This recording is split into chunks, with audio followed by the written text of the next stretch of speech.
போன பதிவில் நான் சொல்லியிருந்தேன் கோயிலுக்கு பின்னாடி ஒரு அழகான மரம் இருக்குன்னு. அந்த மரத்தை பற்றி தான் இந்த வீடியோவில் பார்க்க போகிறோம். வாங்க. நம்ம ஹுப்ளியில் 101 வருஷமாக இருக்க பழைய ஒரு கோஆப்ரேட் ஹாஸ்பிட்டல். அந்த ஹாஸ்பிட்டலுக்குள்ளே ஒரு குட்டியாக விநாயகர் கோயில் இருக்குங்க. அந்த விநாயகர் கோயிலுக்கு பின்னாடி இருக்கிற மரம் தான் இப்போ நம்ம பார்த்துக்கிட்டு இருக்க இந்த அழகான நாகலிங்க மரம். நாகலிங்க மரத்தை பற்றி நிறைய பேருக்கு கண்டிப்பாக தெரிஞ்சிருக்கும். சிவன் கோயில்களில் அதிகமாக காணப்படுற ஒரு அழகான மரம் தான் இந்த மரங்க. இந்த மரத்தில் இருக்கிற பூக்களை சிவன் வழிபாட்டுக்கு அதிகமாக பயன்படுத்துவாங்க. இந்த மரத்தை இங்கிலீஷில் கெனான் பால் அப்படின்னு சொல்லுவாங்க. தமிழில் நாகலிங்க மரம், பீரங்கி மரம் அப்படின்னு கூட சொல்லுவாங்க.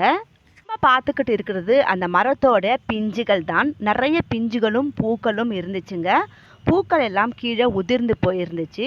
இதனுடைய காய்களை பார்த்தீங்கன்னா நல்லா பெருசு பெருசாக பீரங்கி குண்டுகள் போல் இருக்கும்.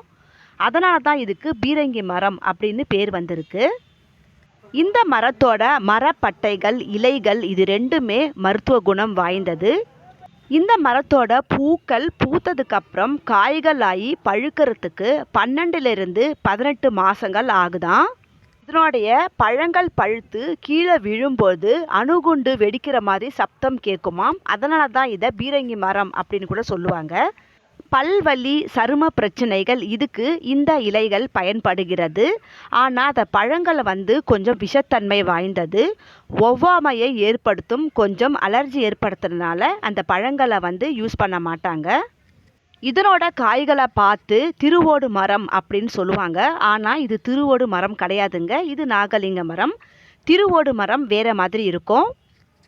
பூக்கள் ரொம்ப அருமையான வாசனையாக இருக்கும். பூஜைக்கு பயன்படுத்துவாங்க. இந்த பழங்களில் ஒரு மாதிரியான வாடை வருவதனால யாருமே அதை தொட மாட்டாங்களாம். ஆனால் நர்சரியில் செடிகள் வளர்க்குறதுக்காகவே இந்த பழங்களில் இருக்கிற விதைகளை சேகரிச்சுக்கிட்டு இருக்காங்க. இந்த வீடியோ பிடிச்சா லைக் பண்ணுங்கள், கமெண்ட் பண்ணுங்கள், ஷேர் பண்ணுங்கள்.